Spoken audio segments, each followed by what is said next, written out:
అతని స్థితి ఏమిటో చెప్పండి. సుంకపు గుప్తదారుడు. అయితే ఇతన్ని ఎవ్వరికి ఆ గ్రామములో కానీ అతనికి ఒక న్యాయంగా తీసుకునేవాడు అని అతనికి మంచి పేరే లేదు. ఎప్పుడైతే అతడు దేవుని వైపు చూసి దేవుని బైబిల్లో ఇంకా ఉన్నారు, చూపిస్తాను రండి. బైబిల్లో ఉన్నాడు ఒక ఆయన, ఎవరో తెలుసా? నరహంతకుడు, కిరాతకుడు, దుర్మార్గుడు, హానికరుడు, దూషకుడు సౌలు. క్రీడు కరుణ కలిగిన వాడిగా మార్చబడ్డాడు. కఠినమైన వాడు, దుర్మార్గుడు, దుష్టుడు, దుర్మార్గుడు ఎలా మారాడయ్యా అంటే క్రీస్తులాగా మారిపోయాడు. నేను క్రీస్తుని పోలి నడుచుకుంటున్నాను, మీరు నన్ను పోలి నడుచుకోండి అనే స్థితిలోకి వచ్చాడు. కొట్టుగడిగా చోపాట్లో దేవుని మాటలు మూర్ఖులను మనుషులుగా మార్చిందండి. దేవుని వాక్యము కిరాతకులని, దుర్మార్గుల్ని మంచివారిగా మార్చిందండి. మంచినేమో ద్వేషిస్తూ ఉన్నామో, చెడునేమో ప్రేమిస్తూ ఉన్నామో, మంచినేమో ఆపివేయాలనుకుంటున్నామో, చెడునేమో ఇంటింటికి, బజార్కి, వీధికి పెట్టేయాలనుకుంటున్నాం. ప్రేమ బిడ్డారా, ఆలోచించండి. అర్రా, ఇది హానికరమైనది కాదు. బైబిల్లో ఒక మాట ఉంటుంది, ఇర్మియా గ్రంథాలు అంటాడు, నా మాటలు మీకు హానికరమైనవి కావు, అవి క్షేమమును కలుగు చేసేవే అంటాడు. హల్లెలూయా. నా మాటలు మీకు సమాధానాన్ని కలుగు చేసేయే కానీ హానికరమైనవి కావు అన్నాడు. నిజమే, దేవుని మాటలు అనేక దుర్మార్గులు మార్చింది, వ్యభిచారులను మార్చింది, దొంగలను మార్చింది. ఈ రోజున మనం చూస్తాం, ఒకప్పుడు సువష్టపురం అంటే దొంగతనాలకి కేరాప్ అడ్రస్ అదే. గడిగా చోపట్లో దొంగతనాలు మానేశారు, హత్యలు చేయటం మానేశారు, ఎదుటి వాడిని చంపి దోచుకొనటం మానేసి ఇతరులకు పంచిపెట్టడం నేర్చుకున్నారు, కష్టపడి బ్రతుకటం నేర్చుకున్నారు. కొట్టగడిగా చోపట్లో ప్రేమైన దేవుని సంగమా, నా దేవుని మాటలు మేలుకరమైనవేనండి, హానికరమైనవి కావు. ప్రేమలు ఇలా చెప్పుకుంటూ పోతే ఎన్నో సాక్ష్యాలు మీకు నేను చెప్పగలను. యేసయ్యను అంగీకరించిన అంటే విన్నవారు ఎలా ఉన్నారు, ఎలా బ్రతికారు వాళ్ళ జీవితంలో. ఒకప్పుడు వారి చీకట్లో ఉన్నారు కాదు. ఆలోచించండి ప్రేమ బిడ్డారా. అందుకని ఏమంటున్నాడమ్మా, మళ్ళీ ఒకసారి చదువురా నాన్న, ఏమంటున్నాడు? ఆత్మ సంబంధమైన వాడు అన్నీ వివేచించును గాని అతడు ఎవరి చేతనైనను వివేచింపబడడు. అంటే ఆత్మ లేని వాడు ఏం చేస్తాడంట, ఆ మాటలు వాడికి ఎలా ఉంటాయంట చూడండి నాన్న. 14 వచ్చిన చదువునాను ఒకసారి మళ్ళీ. ప్రకృతి సంబంధి అయిన మనుషుడు దేవుని ఆత్మ విషయంలో అంగీకరింపడు, అవి అతనికి వెర్రితనముగా ఉన్నవి. ఆత్మ అనుభవం లేకపోవటం వలనే అది వెర్రితనంగా ఉంది. పాపం వాళ్ళు దేశించేవారిని, కోప్పడేవారిని, క్రీస్తుకి వ్యతిరేకంగా మాట్లాడే వారిని కూడా మనం ఏమంటానికి లేదు. ఎందుకంటే పాపం వారికి అవి వెర్రితనముగా ఉన్నాయి. ఇంకొక మంచి మాటను కూడా మీకు చూపిస్తాను. అవి వెర్రితనముగా ఉండటానికి కారణం ఏంటి? చీకటిని వెలుగుని గ్రహించలేకపోవటానికి కారణం ఏమిటి అంటే వారి మనోనేత్రమును గుడ్డితనం చేసిందంట. చదవండి 2 కొరింథీ 4వ అధ్యాయం 4వ వచనంలో ఏమని ఉంటుందో చూడండి. ఒకసారి ఆ మాటను మీరు చదువుదాం ప్రేమ బిడ్డలారా. దేవుని మాటలు చూద్దాం. 2 కొరింథీ 4వ అధ్యాయం 4వ వచనంలో ఏమని ఉంటుందంటే, దేవుని స్వరూపి అయి ఉన్న క్రీస్తు మహిమను కనపరచు సువార్త ప్రకాశము వారికి ప్రకాశింపకుండా నిమిత్తము ఈ యుగ సంబంధమైన దేవత అవిశ్వాసులైన వారి మనోనేత్రములను గుడ్డితనము కలుగు చేసెను. అంటే వాళ్ళు ఎలా ఉన్నారంటే భౌతికంగా చూస్తున్నారు కానీ ఆత్మీయంగా చూడలేకపోతున్నారు. కొడిగడిగా చేపట్లో ఒకరోజు ఎలీషా మీదకి సిరియా దేశపు రాజు సైన్యముతో వచ్చాడట. ఎలీషా దగ్గర ఉన్న పనివాడు బయటకు వచ్చాడు. వామ్మో చెప్తున్నాడు, ఎలీషా ప్రవక్త చెప్తున్నాడు, ఎవరో పనివాడు ఎవరిని చూసి? సిరియా దేశపు సైన్యాన్ని చూసి భయపడి లోపలికి వెళ్ళి మొత్తుకుంటున్నాడు. మా అమ్మ పోవద్దురా అంటే వినకుండా వచ్చానయ్యా నీ అబ్బటి, నా పరిస్థితి ఈరోజు ఇక్కడే అయిపోయేటట్టుంది అన్నట్లుగా మాట్లాడుతూ ఉన్నాడు. అరే పిచ్చోడా, నువ్వు ఎందుకు భయపడుతున్నావురా అన్నాడు. ఏమంటావు, భయపడొద్దంటావు ఏంటయ్యా? ఎట్రా బయటకు చూడు, వాళ్ళు మనల్ని చంపడానికి వచ్చేసారు. నువ్వేమో ఈ గదిలో ఉన్నాయన్నీ చెప్పి వాళ్ళకి చెప్పేసి ఇశ్రాయేలు ప్రజలు తప్పిస్తూ ఉంటివి. సిరియా దేశపు రాజు గదిలో మాట్లాడుకుంటున్న మాటలన్నీ ఇశ్రాయేలు ప్రజలకు చెప్పి, రాజుకు చెప్పి, వాళ్ళేమో వాళ్ళ ఉచ్చులో చిక్కుకోకుండా తప్పిస్తటివి. వాళ్ళు నీ మీద ఖర్చు పెట్టి నన్ను చంపడానికి వచ్చారు. ఇంక అయిపోయింది మన పని, ఇదే ఆఖరి రోజు, ఇదే లాస్ట్ రోజు, మనకి ఇష్టమైన వంటకాలతో మనకి భోజనాలు పెట్టేసి మనకి శివర కార్యక్రమం కూడా పూర్తి చేసేటట్టున్నారు అన్నట్లుగా మాట్లాడుతున్నాడు. వెంటనే బయటకు వచ్చి ఎవరి పిచ్చోడా, వాళ్ళకంటే మనకే ఎక్కువ బలం ఉంది, బలగం ఉంది, సైన్యం ఉంది చూడురా అన్నాడు. ఏరయ్యా ఉంటే కనపడరే అన్నాడు. అప్పుడు అన్నాడు, ప్రార్థన చేసింది, ప్రభువా వాడు మనోనేత్రం గుడ్డితనం చేసింది కానీ ఆ గుడ్డితనానికి కొత్త వెలిగించయ్యా అని ప్రార్థన చేశాడు. దేవుడు ఎప్పుడైతే తనకు ఆ మనోనేత్రం గుడ్డితనం, అవిశ్వాసిగా ఉన్న ఆ వ్యక్తి మనోనేత్రం గుడ్డితనం చేయబడితే ఆ గుడ్డితనాన్ని వెలిగించబడ్డ తర్వాత చూశాడు, వామ్మో నిజమేనయ్యో వాళ్ళకంటే మనకున్న సైన్యమే గొప్పదన్నాడు. గట్టిగా చేపట్లో ప్రియమైన దేవుని బిడ్డలారా, ఈ రోజున చాలామంది క్రైస్తవుల్లో 190% దేవుని యొక్క మహిమను చూడలేకపోవడానికి కారణం ఇదే. దేవుని మందిరానికి వెళ్ళి నమ్మి బాప్తిసం పొంది కూడా, క్రీస్తుని రక్షకునిగా అంగీకరించి కూడా, ఇంకా సినిమాలు, సీరియలు, అబద్ధము, అన్యాయము, మోసము, అక్రమము, పాపములో మునిగి తేలటానికి కారణం ఏమిటంటే క్రీస్తు సువార్త అనే ప్రకాశము వారి హృదయములో ప్రకాశింపబడకుండా వారి హృదయం అనే కన్నును గుడ్డితనము కలుగు చేసింది. నీ దేహము, చెప్పండి, నీ దేహమునకు కన్ను ఏంటంట? నీ దేహమునకు కన్ను, ఆ దీపము నీ కన్ను. అంటే కన్నులు ఉంటాయి, కన్ను ఉండదు. కన్నులు ఉంటాయి. కన్ను అంటే హృదయమే. చెప్పరు, హృదయం. ఆ కాటికి నీ కళ్ళకి ఎమ్మెల్యే చేత తెలియదు కానీ నా దగ్గర కాటికి ఉంది, దేశపోయి పెట్టుకోరా, నీ కళ్ళు తేటగా కనపడతాయి అన్నాడు. కొట్టిగడిగా చెప్పట్లో హల్లెలూయా. వాక్యం అనే కాటుకని కళ్ళకు వస్తే పొరలు తొలగిపోతాయి. ఈ మధ్య శుక్రాలు చేయించుకున్న వాళ్ళు చాలామంది ఉన్నారు, పాపం పొరలు కనిపించాయి, అడ్డుపడి కళ్ళు కనిపించక. తప్పులేదండి, అది చేయించుకున్న తర్వాత వాళ్ళు అంటారు, పసి పిల్లవాళ్ళు సూప్ వచ్చిందండి నాకు, చిన్నప్పుడు ఎట్ట చూశాను ఎట్టకుండా తేటగా. ఏదో సత్యమా, నువ్వు ఎక్కడున్నావా, పరలోకానికి పోయే బ్యాచ్లో ఉన్నావా, ఎడవబడే బ్యాచ్లో ఉన్నావా అనేది నీకు అర్థమైపోద్ది.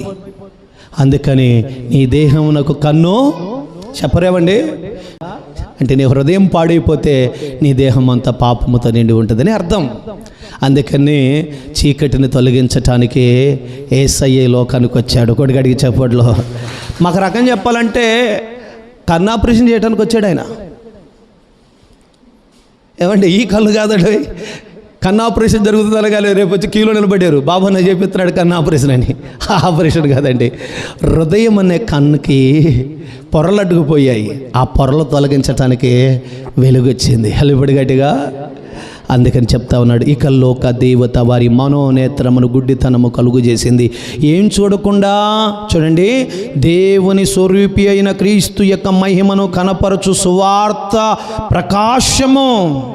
ఆ ప్రకాశం అనగా వెలుగు. ఆ వెలుగులోకి రాకుండా వారిని, అంటే వాక్యపు సత్యములో వారిని నడవకుండా పాపపు మార్గములో నడిపిస్తూ నరకానికి తీసుకువెళుతుంది అని అర్థం. ప్రేమను బిడ్డలారా, వాక్యం ఇటున్న ప్రియ తల్లి, ప్రియ చెల్లి, నీ మనోనేత్రం ఒకవేళ గుడ్డితనము చేయబడితే, అవిశ్వాసిగా మారిపోయి లోకములో పాపం వైపు పరిగెత్తుతూ ఉన్నట్లయితే, ప్రభువా నా మనోనేత్రమును వెలిగించయ్యా అని ప్రార్థన చెయ్యి.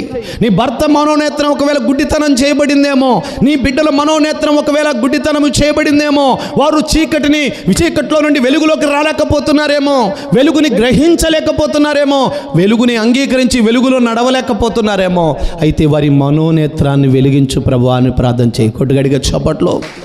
బైబిల్ ఒక మాట ఉంటుంది, వ్యర్థమైన వాటిని చూడకుండా నా కన్నులు నీ వైపు తిప్పునాయన, నీ ధర్మశాస్త్రమును చదువునట్లుగా నా కన్నులు వెలిగించు ప్రభు అంటాడు. ప్రభుని బిడ్డలారా, ఆ విధంగా మనము ప్రభుని మొరపెట్టి అడగాలి. చీకటిని ఎందుకు కోరుకుంటున్నారయ్యా అంటే, చూడండి, వారి మనోనేత్రం గుడ్డితనం అయిపోయింది, వారికి వెర్రితనంగా అనిపించింది. ఎందుకు చీకటినే కోరుకుని వెలుగు దగ్గరకు రాలేకపోతున్నారా అంటే, అక్కడికి వస్తే వారి క్రియలు బయటపడి అవన్నీ విడిచిపెట్టాల్సిన పరిస్థితి వస్తుందేమోనని రాలేకపోతున్నారు. మీకు వండర్ఫుల్ మాట చెప్తాను, ఎందుకు రాలేకపోతున్నారంటే, ఒక ధనవంతుడు యేసుప్రభువు వారి దగ్గరకు వచ్చి అడిగాడట. ఒక యవనస్తుడు ఏమని అడిగాడంటే, బోధకుడా, నిత్య జీవమునకు నేను వారసుని అవ్వాలంటే నన్ను ఏం చేయమంటావయ్యా అన్నాడట. ఏమి లేదబ్బాయి, కొన్ని ఆజ్ఞలు ఉన్నాయి, అన్ని ఆజ్ఞల ప్రకారం నడిస్తే చాలు అన్నాడట. నరహత్య చేయవద్దు, అది నేను చిన్నప్పటి నుంచి చేయట్లేదయ్యా. వ్యభిచరించకూడదు, నేను లేదయ్యా. దొంగలించకూడదు, నేను దొంగలించనయ్యా.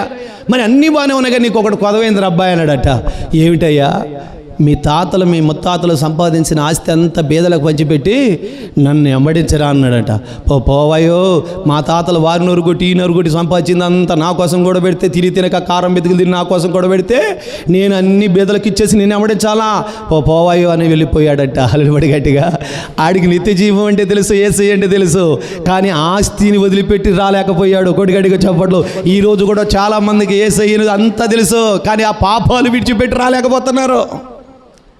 ఇప్పుడు చెప్పండి, మీ భర్తలకు యేసయ్య నిజమైన దేవుడు అని తెలుసా తెలియదా? తెలుసు. రమ్మంటే ఎందుకు రాడు చెప్పండి? చర్చికి పోదా రాండి అంటే ఎందుకు రాడు చెప్పండి? మీటింగ్ కాడికి పోదా రాండి అంటే రాడు ఎందుకని చెప్పండి? కానీ ఒప్పుకుంటాడు పాపం. మళ్ళీ యేసయ్య కూడా మంచి దేవుడేనమ్మాయి, నేను కాదు నేను బొమ్మంటున్నాగా, నువ్వు రావయ్యా అంటే ఎందుకు రాడు? వచ్చిన కాంచి స్టార్ట్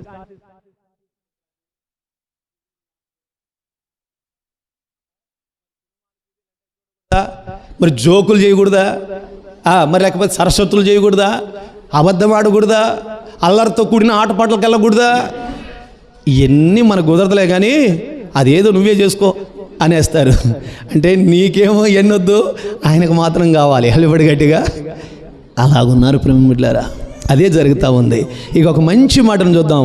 తిరగబడతారంట. యోబు గ్రంథం 24వ అధ్యాయము 13వ వచనం చదువునానా? యోబు గ్రంథము మంచి మాటను మనం ఒకసారి గమనిద్దాం ప్రేమ బిడ్డలారా. అమ్మా, వెలుగు మీద తిరగబడ్డు వారు కలరు. వెలుగు దగ్గరికి రాకపోగా తిరగబడే వాళ్ళు ఉన్నారటండి. చదువునానా? వీరు దాని మార్గమున వీరు దాని మార్గములను గుర్తుపట్టరు, దాని త్రోవలలో నిలవరు. తెల్లవారున పుర్రు ఎత్తద్దు అన్నాడు బైబిల్. హత్య చేయటం కాదు, హత్యించకూడదు అన్నాడు. ఇలా అన్న వారి మీద తిరగబడే వాళ్ళు లేరా? ఇవి చేయకూడదు అనే వారి మీద లేరా? యోబు గ్రంథం 24వ అధ్యాయము 13వ వచనం మనం ఇప్పుడు చదువుతున్నాం. ఎంత చక్కగా బైబిల్లో రాయబడింది చూడండి ప్రేమ బిడ్డలారా. వెలుగు మీద తిరగబడు వారు కలరు, వారు దాని మార్గములందు గుర్తుపట్టరు, దాని త్రోవలో నిలవరు, లేమి గలవారు అంధకారముగా ఎంచుదురు. చూసారా ప్రేమ బిడ్డలారా?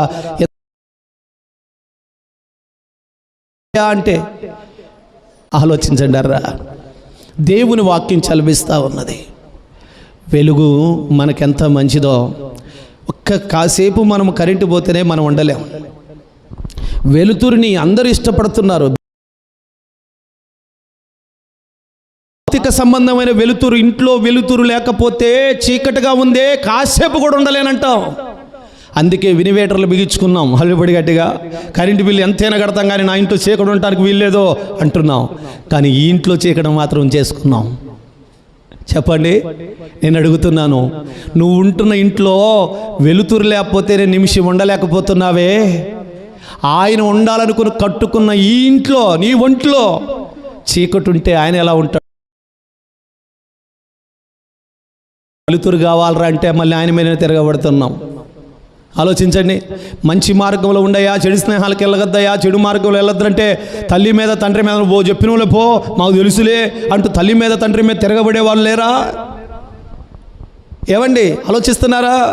సృష్టికర్త అయిన దేవుడు అంటున్నాడు, నీ ఉంటున్న ఇంటిలో కాసేపు కరెంటు లేకపోతే చీకట్లో ఉండలేక నాకు వెలుతురు కావాలని కోరుకుంటున్నావు కదరా, మంచిదే. మరి నీ ఒంటిలో ఉన్న ఇంటిలో నేను ఉండాలనుకుంటున్నాను, చీకట్లో ఉంటే మరి నేను ఎలా ఉండాలనుకుంటున్నావురా అంటున్నాడు దేవుడు హల్లుబడి గట్టిగా. చీకటిని ఇంట్లోకి వస్తే, చీకటిని ఇంట్లో ఉంటే అందులో నివాసం ఉండటానికి ఏమొస్తాయి చెప్పనా? ఏమొస్తాయంట? అపవిత్రాత్మ ఒక మనిషిని వదిలిపోయిన తర్వాత ఎక్కడ ఎదుగుద్దంట? వెలుతురున్న ఇంట్లో కాదు, చీకటి కలిగిన స్థలాలలో ఉండటానికి ఇష్టపడతాయి. చెప్పండి, దొంగ ఎవరింటికి కన్నం వేయడానికి వస్తాడు? వెలుతురుండి మెలుకుతో ఉన్న వారింటికి వెళ్తాడా? ఎవరింటికి వెళ్తాడు? చీకటి ఉన్న ఇంట్లో మెలుకు లేని వారి ఇంట్లోకి వెళ్ళి కన్నం వేయటానికి వెళ్తాడు. దొంగ హత్యను నాశనం చేయుటకు వచ్చును, మరి దేనికి రాడు? వస్తాడమ్మా. పాపం మా అక్క కష్టాలలో ఉన్నట్టుంది, చాలా బాధల్లో ఉన్నట్టుంది, అక్కడెక్కడ కొట్టేసిన నాంతాడు నక్లీస్ బిల్లలు లేకపోతే డబ్బు బంగారం ఇచ్చిపోదాము, పాపం మా అక్క కాస్త కష్టాలను ఉందని వస్తాడా? ఉన్న కాసిని కూడా పిక్కొని పోవడానికి వస్తాడా? ఆలోచించండి ప్రేమను బిడ్డలారా. బైబిల్ చెప్తూ ఉన్నమాట, వెలుగు మీద తిరగబడుతున్నారు. ఈ రోజున వాస్తవమేనండి. ఎందుకు వెలుగు మీద తిరగబడుతున్నారయ్యా అంటే పెట్టి రావటానికి మనసు లేనందున ఆ వెలుగు మీద తిరగబడతామన్నారు. అందుకని దేవుని మాట ఇంకొక మాట చెప్తా ఉన్నారు. కొంతమందికి ఏమి ఇష్టమంట? చీకటి అంటేనే ఇష్టమట. చదువుదాం. సామెతల గ్రంథం 1వ అధ్యాయం 29వ వచనాన్ని ఒకసారి చదవండి. ఒక్క మాటను మీరు జాగ్రత్తగా గమనించండి. కొలిమిలో కాల్చబడిన మట్టి పాత్రను యేసయ్య చేతిలో విలువైన పాత్రను, కొలిమిలో కాల్చబడిన మట్టి పాత్రను యేసయ్య చేతిలో విలువైన పాత్రను పారవేయక ప్రేమించెను, పారవేయక ప్రేమించెను, కృపతో ధైర్యపరచెను, శిఖరంపై నిలిపెను, ధైర్యపరచెను, శిఖరంపై నిలిపెను, కొలిమిలో కాల్చబడిన మట్టి పాత్రను యేసయ్య చేతిలో విలువైన పాత్రను. హల్లెలూయా. చదువుదాం నాన్న ఒకసారి. 1వ అధ్యాయము సామెతల గ్రంథం 1వ అధ్యాయం 29వ వచనం. జ్ఞానము వారికి అసహ్యమాయను, యెహోవా యందు భయభక్తులు కలిగి ఉండుట వారికి ఇష్టము లేకపోయెను. చాలమ్మా చూడండి, దేవుని జ్ఞానము, దేవుని వెలుగు ఏమైపోయిందంట? అసహ్యం అయిపోయిందంట. మరి వారికి ఏది ఇష్టమట? దేవుని యందు భయభక్తులు కలిగి ఉండుట వారికి ఇష్టం లేదట. వెలుతురులో ఉండుట వారికి ఇష్టం లేదట. దేవుని జ్ఞానము కలిగి జీవించుట వారికి ఇష్టం లేదట. మరి ఏమి ఇష్టము అని మనం ఆలోచన చేస్తే కీర్తన గ్రంథం 52వ అధ్యాయం 3వ వచనంలో ఉంటుంది. ప్రేమ బిడ్డలారా, మేలు కంటే వారికి కీడంటేనే ఇష్టమట, నీతి కంటే వారికి అబద్ధం అంటేనే ఇష్టమట, వెలుతురు కంటే వారికి చీకటంటే ఇష్టమట, ఆశీర్వాదమున కంటే శాపం అంటే ఇష్టమట, జీవము కంటే మరణం అంటేనే మనుషులకు ఇష్టమట. ఆలోచించండి ప్రేమ బిడ్డలారా, చదవండి. కీర్తన గ్రంథంలో ఏమన్నాడు? ఒక మాట, మేలు కంటే కీడు చేయటయు, నీతి పలుకుట కంటే అబద్ధము చెప్పుటయే వారికి ఇష్టమో, నీతి కంటే కూడా అబద్ధం అంటే ఇష్టము. అంటే వెలుతురు కంటే చీకటే వారికి ఇష్టము. అయితే దాన్ని ఇష్టపడిన వారు ఏమైపోతున్నారో చదువుదామా. 4వ వచనము. కపటమైన నాలుకం గలవాడా, అతిక నాశనకరమైన మాటలే నీకు ఇష్టము, కావున దేవుడు సదాకాలం నిన్ను అనగగొట్టును, నిన్ను పట్టుకొని ఆయన నీ గుడారము నిర్మూలము చేయబడతావు. సజీవులున్న దేశంలో నుండి నీవు నిర్మూలము చేయబడదు. సజీవులున్న దేశం ఎక్కడుంది?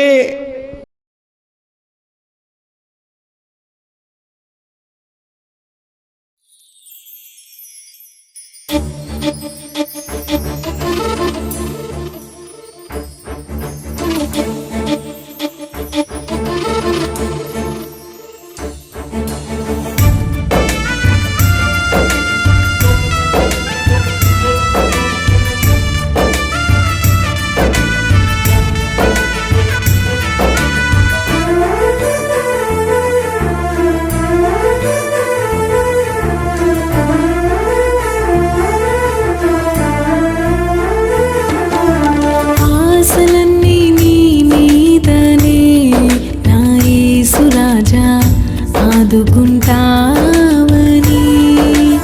ఆశ్రయదుర్గము నీవేనని, శాలేము రాజా ఆదరిస్తావని, నా సర్వము నీవే, నా సకలము నీవే, నా సంపద నీవే, నా ఆధారము నీవే, ఆశలన్నీ నీ ఆదుకుంటావని.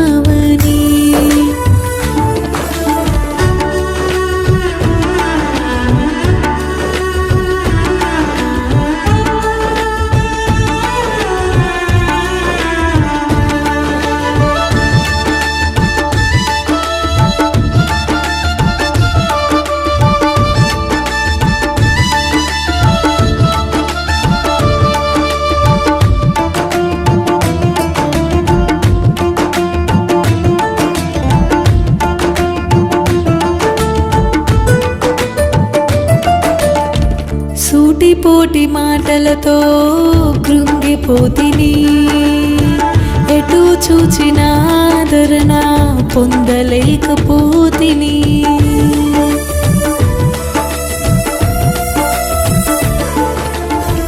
సూటిపోటి మాటలతో కృంగిపోతిని, ఎటు చూచిన ఆదరణ పొందలేకపోతిని. నీపైనే ఆనుకొంటిని యేసయ్యా, నీలోనే ఆదరణ పొందుకొంటిని నేనయ్యా, నీలోనే ఆదరణ పొందుకొంటిని నేనయ్యా. ఆశలన్నీ నీ మీదనే నా యేసు రాజా ఆదుకుంటావని. ఆశ్రయ దుర్గము నీవేనని శాలేము రాజా ఆదరిస్తావని.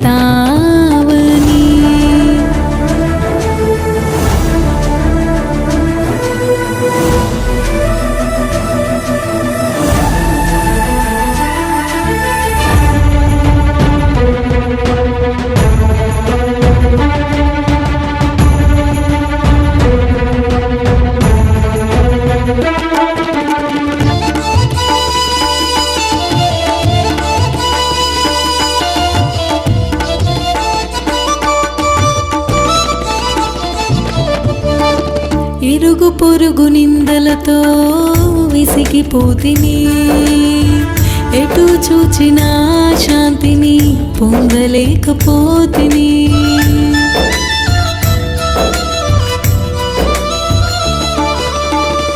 ఇరుగు పొరుగు నిందలతో విసిగిపోతిని, ఎటు చూచిన శాంతిని పొందలేకపోతిని. నీపైనే చింతలన్నీ మోపితిని యేసయ్యా, నీలోనే నెమ్మదిని పొందుకొంటిని నేనయ్యా, నీలోనే నెమ్మదిని పొందుకొంటిని నేనయ్యా. ఆశలన్నీ నీ మీదనే నా యేసు రాజా ఆదుకుంటావని. ఆశ్రయ దుర్గము నీవేనని శాలేము రాజా ఆదరిస్తావని.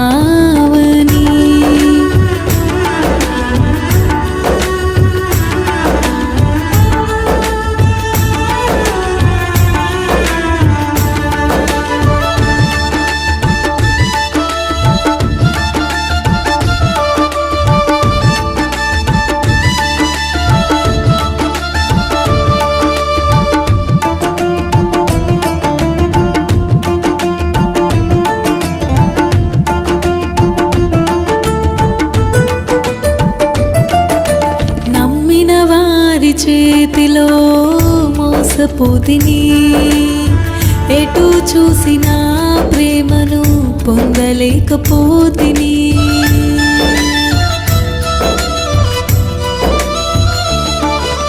నమ్మిన వారి చేతిలో మోసపోతిని, ఎటు చూసిన ప్రేమను పొందలేకపోతిని.